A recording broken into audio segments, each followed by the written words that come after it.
Welcome to the channel guys. ఈరోజు మనం 1 December 2025 జరిగిన గ్రూప్ డి షిఫ్ట్ 3 పేపర్ యొక్క జనరల్ సైన్స్ ఎక్స్‌ప్లనేషన్ అనేది మనం చేసుకోబోతున్నామండి. సో, పేపర్‌లోకి వెళ్తే మనకి ఫస్ట్ క్వెషన్ ఏమంటున్నారండి? What is the main function of vas deferens in the male reproductive system అంటున్నారు. సో, ఇక్కడ మనకి వాస్ డిఫరెన్స్ యొక్క మెయిన్ ఫంక్షన్ ఏంటి అని అడుగుతున్నారు. ఇది మనకేం చేస్తుంది? స్పెర్మ్స్‌ని యురేథ్రా వరకు ట్రాన్స్‌ఫర్ చేస్తుందనమాట. ఫ్రమ్ ఎడిడమిస్ అనేది. ఇది మనకి సి అనేది ఆప్షన్ అవుతుంది. అయితే ఇక్కడ మిగతా ఆప్షన్స్ చూడండి. స్పెర్మ్ ప్రొడక్షన్ అనేది మనకి టెస్టిస్‌లో జరుగుతుంది. అలానే ఇక్కడ ఆప్షన్ డి చూడండి. రెగ్యులేటింగ్ బాడీ టెంపరేచర్ అంట. బాడీ టెంపరేచర్ మనకి రెగ్యులేట్ చేసేది హిపోథాలమస్ అనమాట. అలానే ఇక్కడ ఆప్షన్ బి చూస్తే సెమినల్ ఫ్లూయిడ్ సెక్రీషన్ అన్నారు. ఇది మనకి 3 గ్లాండ్స్ ద్వారా జరుగుతాయండి. ప్రైమర్లీగా అయితే సెమినల్ వెసెల్స్ ద్వారా అవుతుంది. అలాగే ప్రాస్టేట్ గ్లాండ్ ద్వారా అవుతుంది. అండ్ మనకి బల్బో యురేథ్రల్ గ్లాండ్ ద్వారా అవుతుంది. సో, మనం ఆప్షన్ ఏ, బి, డి కాదని చెప్తున్నాం. సో, సి అనేది మనం ఆప్ట్ చేసుకోవచ్చు. మనం ఈ విధంగా ఆప్షన్ ఎలిమినేషన్ కూడా చేయొచ్చండి. ఈ ఇమేజ్ మీకు మేల్ రిప్రొడక్టివ్ సిస్టమ్ గురించి ఒక ఐడియా ఇస్తుందండి. క్వెషన్ నంబర్ 2 చూద్దామండి. ఏమంటున్నారు? అన్ atom has 11 protons, 11 electrons and 12 neutrons. What is the mass number of that atom అన్నారు. ఇక్కడ మనకి మాస్ నంబర్ అనేది equal to number of protons plus number of neutrons. And మనకిక్కడ ప్రోటాన్స్ అనేది ఎంత ఇచ్చారు? 11. న్యూట్రాన్స్ అనేది మనకి 12. మాస్ నంబర్ ఎంత అవుతుంది? 23. క్వెషన్ నంబర్ 3 చూద్దామండి. ఏమంటున్నారు question number 3? An object is placed 30 centimetre in front of a concave mirror of focal length 15 centimetre. What will be the image distance v అన్నారు. అయితే ఇక్కడ మీరు చూడాల్సింది మనకు 2 ఫార్ములాస్ ఉంటాయండి. 1/f = 1/v - 1/u. అలానే 1/f = 1/v + 1/u. ఇది మనకి లెన్స్‌లో యూజ్ చేస్తాం. ఇది మనకి మిర్రర్స్‌లో యూజ్ చేస్తాం. అండ్ మీరు గుర్తుపెట్టుకోవాల్సింది కాన్కేవ్ మిర్రర్ అనేది జనరల్‌గా రియల్ అండ్ ఇన్వర్టెడ్ ఇమేజ్‌ని ఫార్మ్ చేస్తాయి. బట్ ఒక్క కేస్‌లో మాత్రం మనకి విర్చువల్ అండ్ ఎరెక్ట్ ఇమేజ్ అనేవి ఫార్మ్ అవుతాయన్నమాట. ఓకే. ఈ కేస్ ఏంటండి అది? మనకి ఆబ్జెక్ట్ అనేది ఎప్పుడైతే ఫోకల్ పాయింట్‌కి అలాగే పోల్‌కి మధ్యన ప్లేస్ చేస్తాడో, అప్పుడు మాత్రమే మనకి ఆబ్జెక్ట్ అనేది విర్చువల్ అండ్ డైరెక్ట్ అనేది ఫార్మ్ అవుతుందనమాట. సో, ఇక్కడ మనకి ఏమిచ్చారు డేటా? ఆబ్జెక్ట్ అనేది 30 సెంటీమీటర్ అంట, in front of concave mirror అన్నాడు. అలాగే ఫోకల్ లెంగ్త్ 15 అన్నారు. మనం కాన్కేవ్ మిర్రర్‌లో మనం సైన్ కన్వెన్షన్ ద్వారా ఆబ్జెక్ట్ యొక్క డిస్టెన్స్, ఫోకల్ లెంగ్త్ యొక్క డిస్టెన్స్, అలాగే ఇమేజ్ డిస్టెన్స్ ఈ మూడింటిని కూడా మనం నెగెటివ్‌లో కన్సిడర్ చేస్తాం. సో, మనం మైనస్ ఆఫ్ 1/f అంటే ఏమవుతుందండి? -1/15 అవుతుంది. ఇది equal to minus of object distance రాస్తాము. అంటే 1/v మైనస్ ఆఫ్ 1/30. ఇప్పుడు మనం -1/15 ప్లస్ 1/30 ఇది equal to 1/v -30 plus 15/15 into 30 ఇది ఈక్వల్ టు 1/v -15/15 ఇంటూ 30 ఇది equal to 1/v. Therefore v is equal to అనేది మనకి -30 అవుతుంది. ఈ సైన్ ఏం చెప్తుంది మనకి? ఇమేజ్ అనేది పోల్ యొక్క సర్ఫేస్ ముందున ఫార్మ్ అవుతుందన్నమాట. Opposite to the incident light. Object యొక్క ప్లేస్‌మెంట్ ద్వారా మనకి ఇమేజ్ అనేది ఎక్కడ ఫార్మ్ అవుతుందనేది మనకి ఇమేజెస్ ద్వారా తెలుస్తుంది.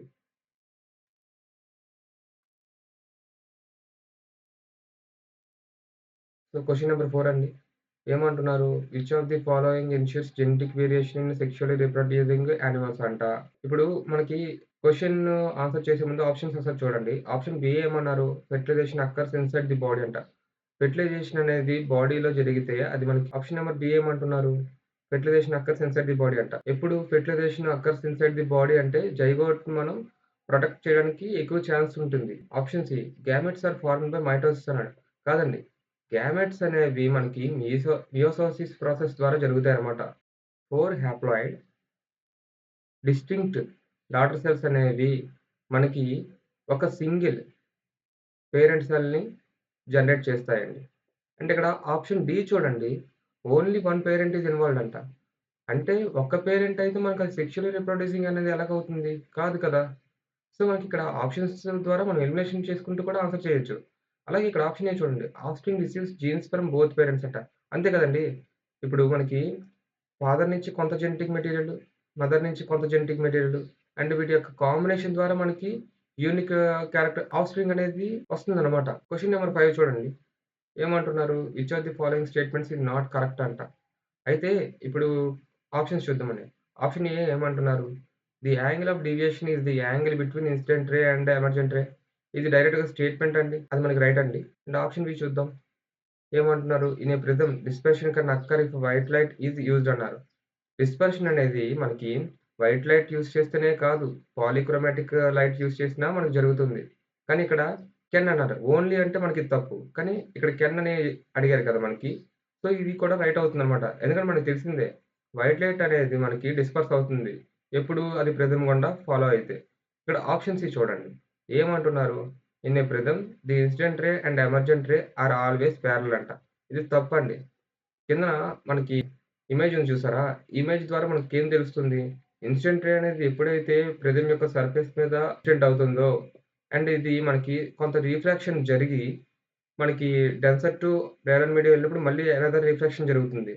అండ్ ఇది మనకిక్కడ లైట్ బెండ్ అవుతుంది కదా! ఈ ఇమేజ్‌లో క్లిస్టల్‌గా మనకి తెలుస్తుంది. సో, మనకిక్కడ ఏమవుతుంది?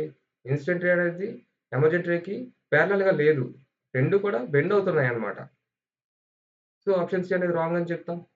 అండ్ ఆప్షన్ డి ఏమంటున్నారు? In a prism, the emergent ray bends towards the base of the prism when the incident ray is coming from the base side అంట. అంటే మనకి ఇన్సిడెంట్ రే అనేది బేస్ దగ్గరగా వెళ్లి మనకి ప్రిజంని ఎప్పుడైతే బేస్ దగ్గరగా వెళ్లి మనకి ప్రిజం మీద ఇన్సిడెంట్ అవుతుందో, ఆ రే అనేది మనకిప్పుడు రిఫ్లెక్షన్ ద్వారా మళ్ళీ బయటకొస్తుంది కదా! అంటే ఆ ఎమర్జెంట్ రే అనేది కూడా మనకి బేస్ వైపుగానే వస్తుందని చెప్తున్నాడు. ఇది రైటే. ఇమేజ్ ద్వారా తెలుస్తుంది. అలానే ఇన్సిడెంట్ రే అనేది మనకి అవే ఫ్రమ్ ది బేస్ నుంచైనా మనకి ప్రిజం మీద ఇన్సిడెంట్ అయినప్పుడు కూడా మనకి ఎమర్జెంట్ రే అనేది టువర్డ్స్ ది బేసే ఫార్మ్ అవుతుందండి.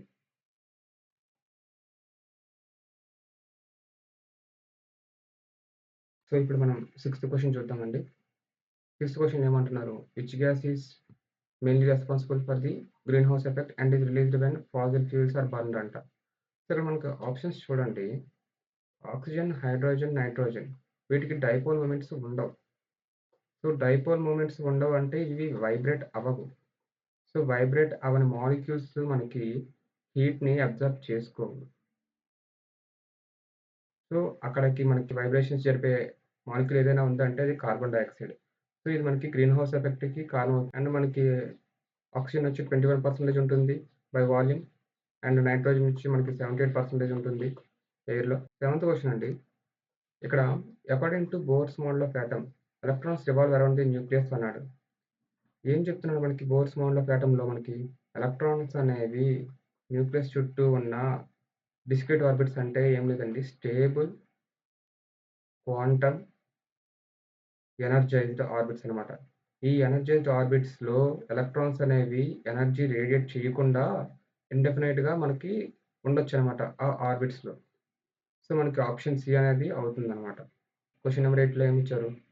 A net horizontal force of 20 Newton acts on a 4 kg block initially at rest for 5 seconds.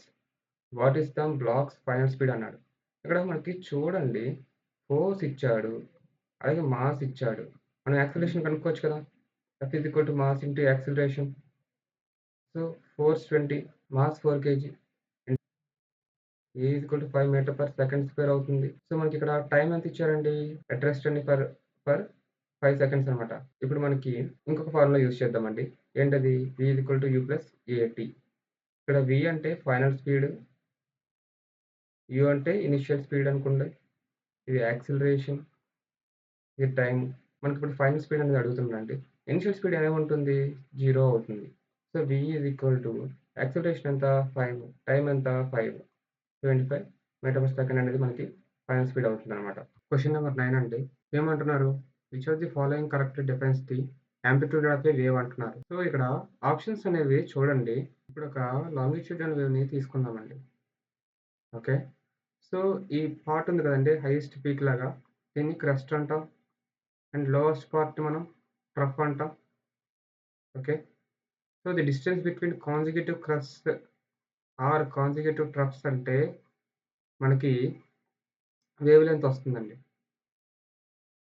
అలానే ఇక్కడ ఆప్షన్స్ చూడండి. The number of vibrations per second అంటే మనకి ఫ్రీక్వెన్సీ అవుతుంది. యాంప్లిట్యూడ్ అవ్వదు. Option D చూడండి. The speed with which the wave travels అంట. So, the speed with which the wave travels అంటే అది వేవ్ స్పీడ్ అవుతుంది. సో, ఒకటేమో ఫ్రీక్వెన్సీ అవుతుంది. ఇంకొకటేమో వేవ్ లెంత్ అవుతుంది. సో, ఈ రకంగా మనం ఏ, సి, డి అనేవి మనం ఎలిమినేట్ చేయొచ్చు కదా! అండ్ ఇక్కడ అండ్ ఆప్షన్ బి ఏమంటున్నారు? The maximum displacement of the particle from it's main position. అంటే ఇదేనండి మనకి అవుతుంది యాంప్లిట్యూడ్ అన్నమాట. ఒక వేవ్ తీసుకున్నప్పుడు దీని యొక్క మెయిన్ పొజిషన్ నుండి ఎక్స్‌ట్రీమ్ పొజిషన్‌కి ఉంటుంది గదా! ఈ డిస్టెన్సే మనకి యాంప్లిట్యూడ్ అవుతుంది. 10థ్ క్వెషన్ చూద్దామండి. 10థ్ క్వెషన్ ఏమంటున్నారు? Which of the following statements is incorrect about uniform motion అన్నాడు. మనకి జనరల్‌గా యూనిఫార్మ్ మోషన్‌కి యాక్సిలరేషన్ అనేది 0. సో, యాక్సిలరేషన్ అనేది ఎప్పుడైతే 0 ఉందో మనకి స్పీడ్ అనేది కాన్స్టెంట్ అండ్ ఆబ్జెక్ట్ ఉంది చూసారా? యూనిఫార్మ్ మోషన్‌లో ఉన్న ఆబ్జెక్ట్ దాని యొక్క డిస్టెన్స్ ట్రావెల్ విత్ టైమ్ అనేది కాన్స్టెంట్‌గా ఉంటుంది. సో, ఇక్కడ ఆప్షన్స్ చూద్దాం. ఏమన్నారు? Option A acceleration is equal to 0 అంట. యాక్చువల్‌గా యూనిఫార్మ్ మోషన్‌లో యాక్సిలరేషన్ ఈక్వల్ టు 0 అవుతుంది కదండీ! సో, ఇది కరెక్ట్. బట్ మనకి ఇన్‌కరెక్ట్ అడిగారు. అండ్ ఆప్షన్ బి చూడండి. Speed varies continuously with time అంట. మనకి ఇప్పుడే అనుకున్నాం కదండీ! యాక్సిలరేషన్ 0 అయితే స్పీడ్ అనేది కాన్స్టెంట్. ఎందుకంటే acceleration A is equal to 0 అంటే మనకి ఏమొస్తుంది? Delta V by T. అంటే వేరియబుల్ వెలాసిటీ ఇక్కడ మనకి 0 అయింది. బట్ ఇక్కడ స్పీడ్ అనేది వేరీ అవుతుందని చెప్పాడు. బట్ మనకిక్కడ స్పీడ్ వేరీ అనేది అవ్వట్లేదు. ఈ యొక్క ఫార్ములా ద్వారా మనకు తెలుస్తుంది. సో, ఆప్షన్ బి అనేది మనకి ఇన్‌కరెక్ట్ అని తెలుస్తుంది. అంటే మనకి ఇన్‌కరెక్ట్ అడిగాడు. సో, ఇన్‌కరెక్ట్ సెలెక్ట్ చేసుకుంటాం. అండ్ ఇక్కడ ఆప్షన్ సి చూడండి. The body covers equal distance in equal intervals of time. Equal distance in equal intervals of time అంటే అది మనకి కాన్స్టెంట్ స్పీడ్‌ని చెప్తుంది. కాన్స్టెంట్ స్పీడ్ అంటే యాక్సిలరేషన్ 0. యాక్సిలరేషన్ 0 అంటే మనకిక్కడ యూనిఫార్మ్ మోషన్ అది. ఓకే. అండ్ ఆప్షన్ డి చూడండి. ది వెలాసిటీ రిమైన్స్ అన్‌చేంజ్డ్ అంట. అదే కదండీ! స్పీడ్ అనేది కాన్స్టెంట్ అవుతుంది. సో, అనేది అప్పుడు మనకి వెలాసిటీ అనేది కాన్స్టెంట్ అయినట్టే కదా! ఇక్కడ మనకి 11థ్ క్వెషన్ అండి. 11థ్ క్వెషన్‌లో ఏమంటున్నారు? What is the formula of formic acid అంట. ఇక్కడ ఆప్షన్స్ కొంచెం చూద్దామండి. ఇదేంటి C2H6OH అనేది మనకి ఎథనాల్ అవుతుంది. సి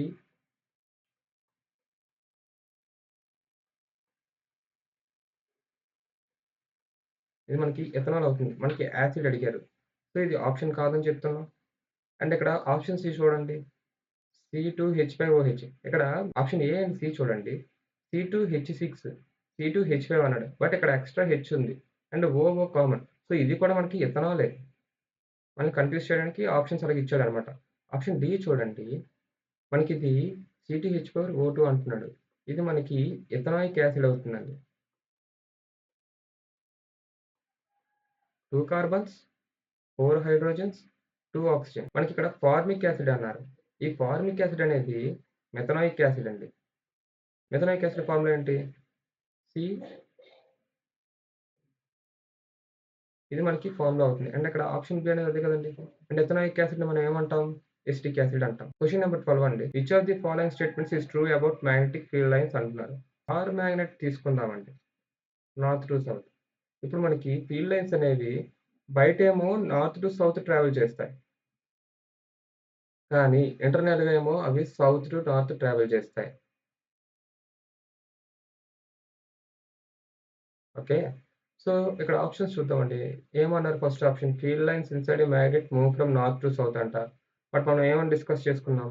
ఇవి ఇవి ఇన్‌సైడ్‌గా అయితే సౌత్ టు నార్త్ ఒస్తాయి. నార్త్ టు సౌత్ కాదు. అండ్ ఆప్షన్ సి చూడండి. Magnetic field is weaker where lines are close అన్నాడు. మనకి ఈ లైన్స్ అనేవి క్లోజ్‌గా ఉన్నాయి గదండీ. అంటే లైన్స్ అనేది ఎప్పుడైతే క్లోజ్ అవుతాయో అక్కడ మాగ్నెటిక్ ఫీల్డ్ అనేది డెన్స్‌గా ఉంటుంది. అది వీక్ అవ్వదు. స్ట్రాంగ్‌గా అవుతుందన్నమాట. ఆ పాయింట్‌లో. సో, ఆప్షన్ సి అనేది రాంగ్. అండ్ ఆప్షన్ డి చూడండి. ఫీల్డ్ లైన్స్ ఇంటర్సెక్టెడ్ పోల్స్ అంట. లేదండి. ఫీల్డ్ లైన్స్ అనేవి పోల్ దగ్గర డెన్స్‌గా ఉంటాయి గానీ, ఇంటర్సెక్ట్ అవ్వవు. అవన్నీ కూడా ఒక స్ట్రెయిట్ లైన్‌లోనే మూవ్ అవుతాయి. సో, ఆప్షన్ డి అనేది కూడా రాంగ్ అవుతుంది. ఇకపోతే ఆప్షన్ బి. ఆప్షన్ బి ఏంటండి? Field lines outside a magnet move from north to south అన్నాం. అంతే కదండీ! నార్త్ టు సౌత్ అనేది ఎక్స్టర్నల్‌గా మనకి మూవ్ అవుతాయన్నమాట. సో, సో, ఆప్షన్ బి అనేది రైట్ అవుతుంది. క్వెషన్ నంబర్ 13 చూడండి. Which of the following carbon compounds burn with a blue non sooty flame under normal conditions అన్నాడు. ఇక్కడ ఆప్షన్స్ చూద్దాం. డీజిల్ అనేది మనకి యెల్లో కలర్‌తో బర్న్ అవుతుంది. అండ్ ఇది మనకి సూట్‌ని ప్రొడ్యూస్ చేస్తుంది. సూట్ అంటే ఏం లేదండి అన్‌బర్న్డ్ కార్బన్ అన్నమాట ఇక్కడ. అండ్ ఆప్షన్ బి చూడండి చార్కోల్ అంట.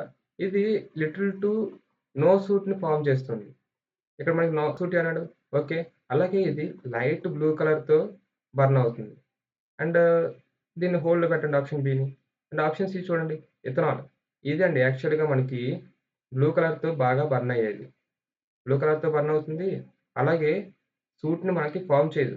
సూట్‌ని ఎందుకు ఫార్మ్ చేయదు అంటే ఇది కంప్లీట్ కంబషన్ అవుతుందండి. కంప్లీట్ కంబషన్ అన్నమాట. ఆప్షన్ డి చూడండి కిరోసిన్ అంట. ఇది మనకి ల్యాంప్స్ దగ్గరికొచ్చేసరికి యెల్లో కలర్‌తో బర్న్ అవుతుంది. అండ్ సూట్ ప్రొడ్యూస్ చేస్తుంది. బట్ ఇది మనం గ్యాస్ స్టవ్స్‌లో యూజ్ చేసినప్పుడు నో సూట్ అనేది ప్రొడ్యూస్ చేస్తదనమాట. కానీ మనకి నో సూట్ అన్నాడు. ఇక్కడ ఇది 2 రకాలుగా బిహేవ్ చేస్తుంది. అండ్ డీజిల్ అనేది కూడా మనకిక్కడ యెల్లో కలర్ అనేది ప్రొడ్యూస్ చేస్తుంది. అండ్ చార్కోల్ అనేది లైట్ బ్లూ అనమాట. బట్ మనకు బ్లూ అడిగారు. సో, లైట్ బ్లూ కాకుండా మనం బ్లూ అనేది సెలెక్ట్ చేసుకుంటాం. సో, బ్లూ అనేది సెలెక్ట్ చేసుకుంటే ఎథనాల్ అనమాట అది. క్వెషన్ నంబర్ 14 చూడండి. ఏమంటున్నారు? What is the role of lysosomes అంట. ఆప్షన్స్ చూద్దాం. To produce ATP. ఏటీపీని ప్రొడ్యూస్ చేసేది మనకి మైటోకాండ్రియా. ఏ ప్రాసెస్ ద్వారా? Oxidative phosphorylation. ఏటీపీని ప్రొడ్యూస్ చేస్తది. అండ్ ఆప్షన్ బి చూడండి. టు ట్రాన్స్‌ఫర్ ప్రొడక్ట్స్ అంట. ఈ ప్రొడక్ట్స్ ట్రాన్స్‌పోర్ట్ అనేది మనకి Golgi bodies and endoplasmic reticulum చేస్తాయండి. అండ్ ఆప్షన్ సి చూడండి. టు స్టోర్ ప్రోటీన్స్ అంట. ఇది మనకి ఎండోప్లాస్మిక్ రెటిక్యులమ్ చేస్తుంది. అంటే రైబోజోమ్స్ మనకి ప్రోటీన్స్ ఫార్మ్ చేస్తాయి. బట్ ఆ ఫార్మ్ అయిన ప్రోటీన్స్‌ని మనకి ఎండోప్లాస్మిక్ రెటిక్యులమ్ అనేది స్టోర్ చేసుకుంటుంది. సో, 3 ఆప్షన్స్ మనం ఎలిమినేట్ చేయొచ్చు. అండ్ ఆప్షన్ డి చూడండి. To digest foreign materials. Lysosomes అనేది ఏంటి మనకి సూసైడల్ వేగ్ ఆఫ్ సెల్. ఇది మనకి సెల్ యొక్క వేస్ట్‌ని అలాగే ఫారెన్ ఆబ్జెక్ట్స్‌ని లేదా పాథోజన్స్‌ని వీటన్నిటిని కూడా ఇది డైజెస్ట్ చేస్తుంది. సో, మనకి ఆప్షన్ డి అనేది మనం సెలెక్ట్ చేసుకోవచ్చు. క్వెషన్ నంబర్ 15 చూడండి. ఏమంటున్నారు? Which of the following is not considered an organic compound అంట. ఒక కాంపౌండ్ అనేది ఆర్గానిక్ కాంపౌండ్ కింద అవ్వాలంటే దానికి పీహెచ్ బాండ్స్ ఉండాలండి. సో, ఇక్కడ చూడండి మనకి సీహెచ్ బాండ్ కనిపిస్తుంది. సీహెచ్ బాండ్ కనిపిస్తుంది. సీహెచ్ బాండ్స్ కనిపిస్తున్నాయి. బట్ ఇక్కడ హెచ్ ఎక్కడుందండి? సీహెచ్ బాండ్ ఫార్మ్ అవ్వడానికి. సో, కాదని ఈజీగా మనం ఐడెంటిఫై చేస్తాం కదా! And acetic acid, ethanol, methane అనేవి మనకి లివింగ్ ఆర్గానిజమ్స్‌లో డైరెక్ట్‌గా ఒక రోల్ ప్లే చేస్తుంది. అది ఏ రోల్ అయినా కావచ్చు. బట్ సోడియం కార్బోనేట్ అనేది డైరెక్ట్ రోల్ అనేది ప్లే చేయదనమాట. అండ్ ఆర్గానిక్ కాంపౌండ్స్ అనేవి మనకి లివింగ్ ఆర్గానిజమ్స్‌లో మనకి ప్రెజెంట్ అవుతాయి. అండ్ ఇది ఇనార్గానిక్ కాంపౌండ్ అవుతుందనమాట. సోడియం కార్బోనేట్ అనేది. సో, మనం ఆప్షన్ బి అనేది మనకి ఆన్సర్ కింద చెప్పుకోవచ్చు. క్వెషన్ నంబర్ 16 ఏమంటున్నాడు? During the process of electrolytic refining of metals and passing the current through the electrolyte, the impure metal from the dash dissolves into the electrolyte అంటున్నాడు. ఇక్కడ మనకి diagram కనిపిస్తుంది కదండీ! ఇక్కడ మనం ఏమి ఇచ్చాం? యానోడ్. యానోడ్ అనేది యాక్చువల్‌గా ఇంప్యూర్ మెటల్ అండి. ఓకే. యానోడ్ అనేది యాక్చువల్‌గా ఇంప్యూర్ మెటల్. అండ్ కాథోడ్ అనేది ప్యూర్ మెటల్. అంటే ఇప్పుడు మనకి కాపర్ అనేది మనం ఇక్కడ రిఫైన్ చేయాలనుకుంటున్నాం. సో, కాపర్ అనేది మనం కాథోడ్ కింద తీసుకుంటాం. లిటిల్ క్వాంటిటీలో తీసుకుంటాం. అంటే ఎప్పుడైతే మనం ఇక్కడ ఈ కాథోడ్‌కి ఎలక్ట్రిసిటీ అనేది పాస్ చేస్తామో కాథోడ్ అనేది మనకి నెగెటివ్ చార్జ్ కదా! సో, ఈ ఎలక్ట్రాన్స్ పాస్ చేసినప్పుడు ఈ ఎలక్ట్రాన్స్ అనేవి ఇక్కడ ఎలక్ట్రోలైటిక్ సొల్యూషన్‌లో మనకి మూవ్ అవుతాయి కదా! ఈ మూవ్ అయ్యేవి ఏమవుతాయి? మనకి యానోడ్‌కి రీచ్ అవుతాయి. యానోడ్ మనకి పాజిటివ్ అవ్వాలి కదా! సో, ఇక్కడ మనకి కాపర్ అనేది ఆక్సిడేషన్ ప్రాసెస్ జరుగుతదనమాట. అండ్ ఈ ఆక్సిడేషన్ ప్రాసెస్ అంటే ఏంటి? ఎలక్ట్రాన్స్ అనేది లూజ్ అవ్వడం. సో, కాపర్ అనేది Cu కాస్త Cu+2 కింద ఫార్మ్ అవుతది. అండ్ ఈ ఫార్మ్ అయిన Cu+2 అనేది ఈ కాథోడ్ దగ్గరికొస్తది. ఓకే. సో, ఇక్కడ క్వెషన్ చూడండి. The impure metal from the dash dissolves into the electrolyte అన్నాడు. అదేమవుతుంది మనకి యానోడ్ అని అవుతుందనమాట. ఎందుకంటే యానోడ్ అనేది ఇంప్యూర్ మెటల్‌తో ఫార్మ్ అవుతుంది. అంటే మనం యానోడ్‌లో ఉన్న మెటల్స్ అనేవి మనకి ఇక్కడ రిఫైనింగ్ చేయడానికి ట్రై చేస్తున్నాం. సో, ఇందులో ఉన్న మెటీరియల్స్ అనేవి మనకి డిసాల్వ్ అవ్వాలనమాట. మనకి ఎలక్ట్రోలైటిక్ సొల్యూషన్స్‌లోకి. సో, ఆప్షన్ ఏ అనేది మనం సెలెక్ట్ చేసుకోవచ్చు. సో, క్వెషన్ నంబర్ 17లో ఏం చెప్తున్నారు? An object is thrown straight up అంట and reaches a maximum height of 20 metres. If we take g is equal to 10 meter per second square, what was the initial speed of the object when it was thrown? So చూడండి మనకిక్కడ ఒక formula ఉంటుంది. ఏంటి? v² - u² -2gh. మనకిక్కడ ఏమేమి values ఇచ్చారు? Maximum height అనేది ఇచ్చాడు 20 మీటర్స్. అండ్ గ్రావిటీ అనేది 10 మీటర్ పర్ సెకండ్ ఇచ్చారు. మనల్ని ఏం కనుక్కోమంటున్నారు? Initial speed of the object కనుక్కోమంటున్నారు. ఇక్కడ v అనేది మనకి ఫైనల్ వెలాసిటీ కదా! ఇది ఇనీషియల్ వెలాసిటీ కదా! ఒక ఆబ్జెక్ట్‌ని మనం అప్‌వర్డ్ త్రో చేసినప్పుడు, అది మాక్సిమం హైట్ అనేది అటైన్ చేసినప్పుడు, ఆ ఆబ్జెక్ట్ అనేది దాని యొక్క కైనెటిక్ ఎనర్జీ అనేది 0 అవుతుంది. అంటే దాని యొక్క వెలాసిటీ 0. సో, ఫైనల్ వెలాసిటీ 0 అవుతుందంటే కదా! సో, మనకి 0 minus initial velocity square equal to -2 into 10 into h ఎంత ఇచ్చారు? 20 అన్నమాట. సో, ఇప్పుడు మైనస్, మైనస్ క్యాన్సెల్ చేసుకుందాం. So, you square initial velocity square equal to మనకి 400 అవుతుంది. సో, ఇనీషియల్ వెలాసిటీ అనేది మనకి 20 అని రాసుకోవచ్చు. సో, ఆప్షన్ బి అనేది రైట్ అవుతుంది. క్వెషన్ నంబర్ 18లో ఏం చెప్తున్నాడు మనకి? Which of the following observations confirm that a solution is acidic అంట. ఇప్పుడు మనకి యాసిడ్, బేస్, న్యూట్రల్ ఉన్నాయి. మిథైల్ ఆరెంజ్ అనేది మనకి యాసిడ్‌లో రెడ్ కలర్‌లో ఉంటుందండి. అండ్ బేస్‌కొచ్చేసరికి ఇది మనకి యెల్లో కలర్‌కి ఫార్మ్ అవుతుందండి. అలానే న్యూట్రల్‌లో వచ్చేసి మనకి మిథైల్ ఆరెంజ్ అనేది ఆరెంజ్ కలర్‌లో ఉంటుంది. ఓకే. అండ్ ఇక్కడ ఫినాక్సిలిన్ చూడండి. ఫినాక్సిలిన్ అనేది మనకి యాసిడ్‌లో అనేది మనకి కలర్ చేంజ్ అనమాట అవ్వదు. కలర్‌లెస్ అనమాట. మనకి బేస్‌లోకొచ్చేసరికి అది పింక్ కింద ఫార్మ్ అవుతుంది. అలానే న్యూట్రల్‌లో వచ్చేసరికి కూడా మనకి కలర్‌లెస్ అనమాట. సో, ఫినాక్సిలిన్ సొల్యూషన్ అనేది మనకి యాసిడ్‌లో కలర్‌లెస్, బేస్‌లో పింక్, న్యూట్రల్‌లో కలర్‌లెస్ అనమాట. లిట్మస్ చూద్దాం. లిట్మస్ అనేది మనకి యాసిడ్‌లో రెడ్ కలర్‌లోకొస్తుంది. బేస్‌లోకొచ్చేసరికి వస్తుంది. న్యూట్రల్‌లోకొచ్చేసరికి కలర్ చేంజ్ అవుతుంది. అంటే దాని యొక్క ఒరిజినల్ కలర్ పర్పుల్ కలర్‌లో ఉంటుంది. సో, మనం వీటి బేస్‌గా ఇక్కడ ఆప్షన్స్ చూద్దాం. ఏమన్నారు? యాసిడిక్ సొల్యూషన్‌లో ఆప్షన్ ఏ చూడండి. మెథైల్ ఆరెంజ్ అనేది రెడ్ అంటున్నాడు. బట్ ఫినాక్సిల్ అనేది పింక్ అంటున్నాడు. మనకిక్కడ ఎసిడిక్ సొల్యూషన్‌లో ఫినాక్సిల్ అనేది కలర్‌లెస్‌గా ఉండాలి కదా! సో, ఇక్కడ మనకి పింక్ అనేది క్యాన్సెల్ చేసుకుందాం. ఆప్షన్ బి అండ్ డి ఉన్నాయి. అండ్ ఇక్కడ చూడండి లిట్మస్ అనేది రెడ్ కలర్ అన్నాడు ఎసిడిక్‌లో. రైటే. అంటే ఇక్కడ బ్లూ అన్నాడు. రాంగ్ కదా! సో, ఆప్షన్ ఎలిమినేషన్ ద్వారా మనం ఆప్షన్ బి అనేది రైట్ అని చెప్తాం. క్వెషన్ నంబర్ 19 అండి. అండ్ క్వెషన్ నంబర్ 19లో ఏమంటున్నారు? 2 wires of the same material have equal lengths. But their cross sectional areas are in the ratio 1:4. The ratio of the resistance అన్నాడు. మనకి రెసిస్టెన్స్ ఫార్ములా తెలుసు కదండీ! R ρ into L/A. అంటే resistance అనేది inversely proportional to A. So, మనం ఇక్కడ 2 wires తీసుకున్నాం. వాటి యొక్క రెసిస్టెన్స్ సపోజ్ R1, R2 అనుకుంటే వాటి యొక్క ఏరియా ఆఫ్ క్రాస్ సెక్షన్ అనేది A2/A1 అవుతుంది. అంటే మనకేమి ఇచ్చాడు already value. Cross section areas అంట 1:4 అని చెప్పాడు. అంటే A2 అనేది మనకి 4 అవుతుంది. A1 అనేది 1 అవుతుంది. సో, 4/1 అప్పుడు మనకి రెసిస్టెన్సెస్ అనేవి ఏ రేషియోలో ఉంటాయి? 4:1 రేషియోలో ఉంటాయి. సో, ఆప్షన్ ఏ అనేది రైట్ అవుతుంది. క్వెషన్ నంబర్ 20 అండి. ఏమంటున్నారు? A machine does W joule work in time T seconds. The power P watt of the machine is given correctly by which of the following relations అన్నాడు. ఇక్కడ మనకి power అంటే ఏం లేదండి. The rate of doing work. ఏంటండి? Rate of doing work. అంటే ఎంత టైమ్‌లో ఎంత పని చేస్తాం.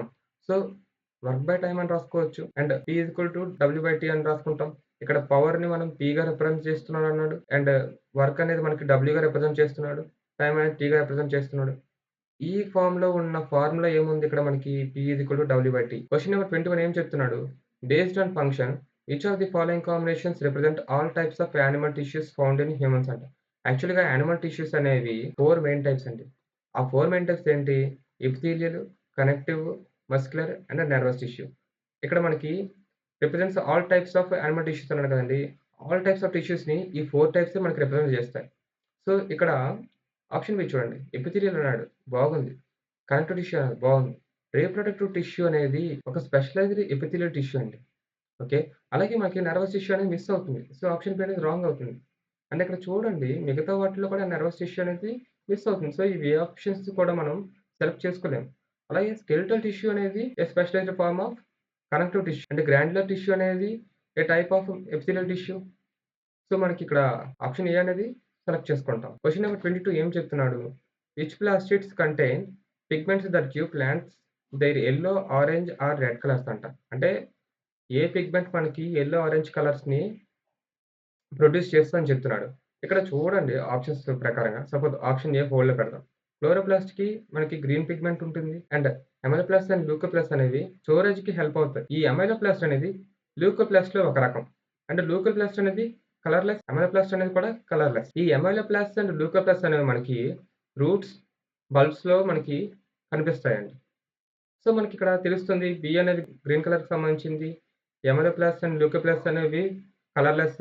సో, మనకిక్కడ కలర్స్ అడుగుతున్నాడు.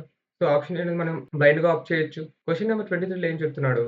Which of the following is a key goal of conserving forest and biodiversity and మనం ఫారెస్ట్ అండ్ బయోడైవర్సిటీని కన్జర్వ్ చేసేది మనం ఇన్‌హెరిటెడ్ బయోడైవర్సిటీని ప్రిజర్వ్ చేయడానికి. అంతేగాని టూరిజంని ప్రమోట్ చేయడానికో, లేకపోతే నేషనల్ పార్క్స్‌ని ఎక్స్‌టెండ్ చేయడానికో, లేదంటే ఇండస్ట్రీస్‌కి మనం ఫారెస్ట్ ప్రొడక్ట్స్ అనేవి ఎక్స్‌ట్రాగా ప్రొడ్యూస్ చేయడానికో కాదండి. సో, ఆప్షన్ బి అనేది మనం సెలెక్ట్ చేసుకుంటాం. క్వెషన్ నంబర్ 24 ఏంటి? Which property of isobars is always different అంట. మనకి ఐసోబార్స్ అనేవి సేమ్ అటామిక్ మాస్ ఉంటాయన్నమాట. కానీ డిఫరెంట్ అటామిక్ నంబర్ అన్నమాట. సో, ఆప్షన్స్ చూడండి. టోటల్ నంబర్ ఆఫ్ న్యూక్లియస్ అన్నాడు. న్యూక్లియస్ అంటే ఏంటండి? The combination of or addition of protons plus neutrons. ఇవి 2 ఏమవుతాయి? అటామిక్ మాస్ అవుతాయి. అండ్ మాస్ నంబర్ మనకు సేమ్ మాస్ నంబర్ రావాలి. కానీ డిఫరెంట్ అని అడుగుతున్నాడు. సో, ఇది కూడా రాంగ్. అండ్ అటామిక్ నంబర్ అనేది మనకి డిఫరెంట్ అవుతుంది. సో, ఆప్షన్ సి అనేది మనం ఆప్ట్ చేయొచ్చు. ఏమంటున్నారు ఈ క్వెషన్ నంబర్ 25లో? If tall T is dominant over short t and round seeds are dominant over wrinkled r. Identify the genotype of a plant that shows short height and round seeds అంటున్నాడు. అంటే ఇక్కడ tea అలీల్ అనేది dominant అంట. And dominant అనేది పక్కాగా small tea ఉంది కదండీ! ఇది రెసెసివ్ ట్రైట్ అవుతుందన్నమాట. ఇది డామినెంట్ ట్రైట్, ఇది రెసెసివ్ ట్రైట్. అండ్ అలానే ఈ రౌండ్ షీట్స్ ఆర్ అనేవి డామినెంట్ అన్నాడు. సో, ఇది dominant right. Over wrinkled are అన్నాడు. అంటే ఇది రెసిసివ్ అవ్వాలి. మనకి ఇప్పుడు జీనోటైప్ అనేది ఎలాగుండాలండి? ఇప్పుడు సపోజ్ టీటీ అంటే ఇక్కడ డామినెంట్ ట్రైట్ ఉంది. రెసిసివ్ ట్రైట్ ఉంది. సో, ఇక్కడ మనకి టాల్ అనేది డామినెంట్‌గా అవుతుంది. బట్ మనకి షార్ట్ హైట్ అని అడిగాడు. అంటే అప్పుడు మనకి క్యాపిటల్ టీ రాకూడదు. అలాగే క్యాపిటల్ టీ కూడా రాకూడదు. మనకి స్మాల్ టీ వస్తేనే మనకి ప్లాంట్ అనేది డ్వార్ఫ్ ఆర్ షార్ట్ అవుతుందన్నమాట. సో, స్మాల్ టీ వెతకండి ఇక్కడ. స్మాల్ టీ అనేది ఓన్లీ ఆప్షన్ ఏలోనే మాత్రమే ఉంది. సో, ఇవేవి కాదని మనం డైరెక్ట్‌గా ఆప్షన్ ఎలిమినేషన్ ద్వారా చెప్పేయొచ్చు కదా! సో, ఆప్షన్ ఏ అనేది మనకి ఇక్కడ రైట్ అవుతుందండి. ఇక్కడితో ఈ వీడియో ఎండ్ అవుతుందండి. Thank you.